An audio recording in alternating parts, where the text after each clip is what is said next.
السلام علیکم ناظرین، آج کی کہانی ہندوؤں کی مذہبی کتابوں میں بیان کیے جانے والی ایک شخصیت کال کی اوتار کی ہے۔ ناظرین، کہانی سنانے سے پہلے آپ کو بتاتا چلوں کہ اگر آپ نے ہمارے چینل کو سبسکرائب نہیں کیا تو ہمارے چینل کو سبسکرائب کر دیجئے۔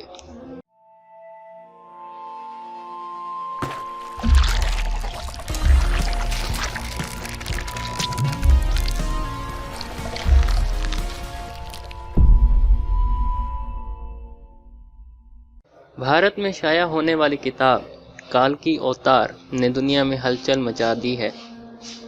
اس کتاب میں یہ بتایا گیا ہے کہ ہندوؤں کی مذہبی کتابوں میں جس کال کی اوتار کا تذکرہ ملتا ہے وہ آخری رسول محمد صلی اللہ علیہ وآلہ وسلم بن عبداللہ ہی ہیں۔ اس کتاب کا مصنف اگر کوئی مسلمان ہوتا تو وہ اب تک جیل میں ہوتا اور اس کتاب پر پابندی لگ چکی ہوتی، مگر اس کے مصنف پنڈت وید پرکاش برہمن ہندو ہیں اور وہ الہ آباد یونیورسٹی سے وابستہ ہیں۔ وہ سنسکرت زبان کے ماہر اور معروف محقق اسکالر ہیں۔ پنڈت وید پرکاش نے کال کی اوتار کی بابت اپنی اس تحقیق کو ملک کے 8 مشہور و معروف محقق پنڈتوں کے سامنے پیش کیا تھا جو اپنے شعبے میں مستند گردانے جاتے تھے۔ ان پنڈتوں نے کتاب کے بغور مطالعے اور تحقیق کے بعد یہ تسلیم کیا ہے کہ کتاب میں پیش کیے گئے حوالے جات مستند اور درست ہیں۔ برہمن پنڈت وید پرکاش نے اپنی اس تحقیق کا نام کال کی اوتار یعنی تمام کائنات کے رہنما رکھا ہے۔ ہندوؤں کی اہم مذہبی کتب میں دراصل ایک عظیم رہنما کا ذکر ملتا ہے جسے کال کی اوتار کا نام دیا جاتا ہے۔ سو پنڈت وید پرکاش گہری تحقیق کے بعد انہوں نے یہ دعویٰ کیا ہے کہ اس کال کی اوتار سے مراد حضرت محمد صلی اللہ علیہ وآلہ وسلم ہیں جو مکہ میں پیدا ہوئے۔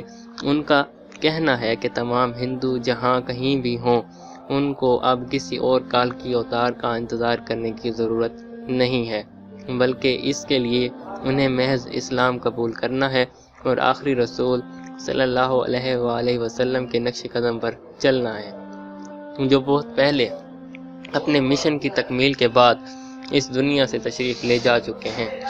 اپنے اس دعوے کی دلیل میں پنڈت وید پرکاش نے ہندوؤں کی مقدس مذہبی کتاب وید سے مندرجہ ذیل حوالے دلیل کے ساتھ پیش کیے ہیں۔ وید کتاب میں لکھا ہے کہ کال کی اوتار بھگوان کا آخری اوتار ہوگا جو پوری دنیا کو راستہ دکھائے گا۔ ان کلمات کا حوالہ دینے کے بعد پنڈت وید پرکاش لکھتے ہیں کہ اس پیش گوئی کا اطلاق صرف حضرت محمد صلی اللہ علیہ وآلہ وسلم کے معاملے میں درست ہو سکتا ہے۔ ویدوں کی پیش گوئی کے مطابق کال کی اوتار ایک جزیرے میں پیدا ہوں گے اور یہ عرب علاقہ ہی ہے جسے جزیرۃ العرب کہا جاتا ہے۔ مقدس کتاب وید میں لکھا ہے کہ کال کی اوتار کے والد کا نام وشنو بھگت اور والدہ کا نام سوماب ہوگا، جبکہ سنسکرت زبان میں وشنو اللہ کے معنوں میں استعمال ہوتا ہے اور بھگت کے معنی غلام اور بندے کے ہیں۔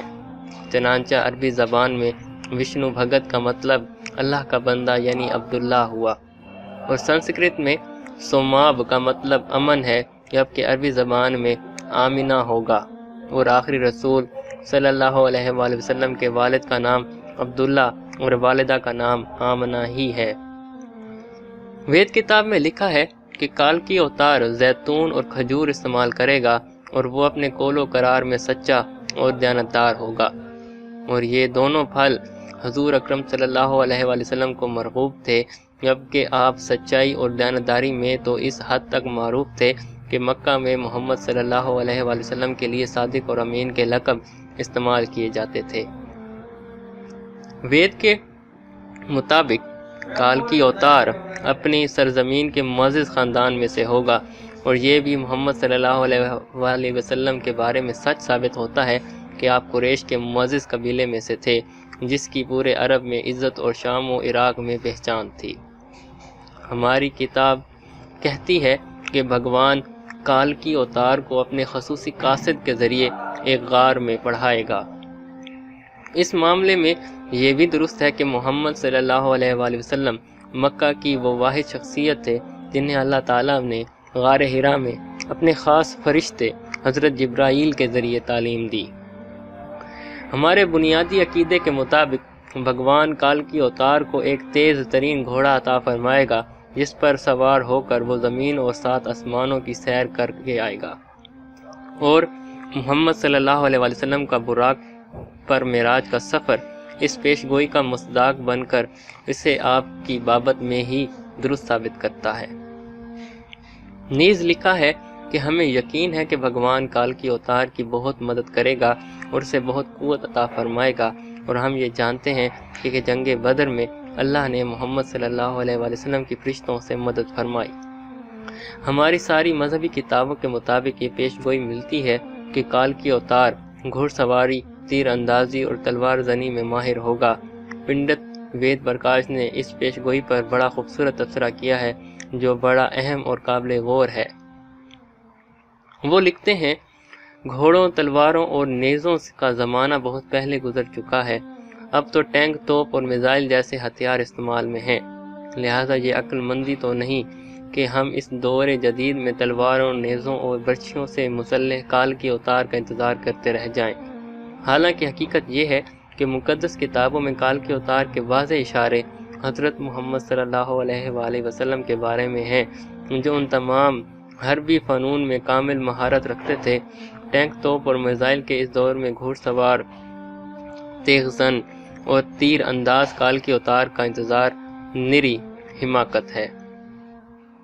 ناظرین، اس کہانی کو اور اس تحقیق کو اتنا پھیلائیں کہ ساری دنیا کے ہندو کلمہ پڑھ کر اللہ تعالیٰ کے حضور سچی توبہ کر کے جنت میں جانے والے بن جائیں۔ کم از کم اپنے دوستوں کو ضرور بتائیں۔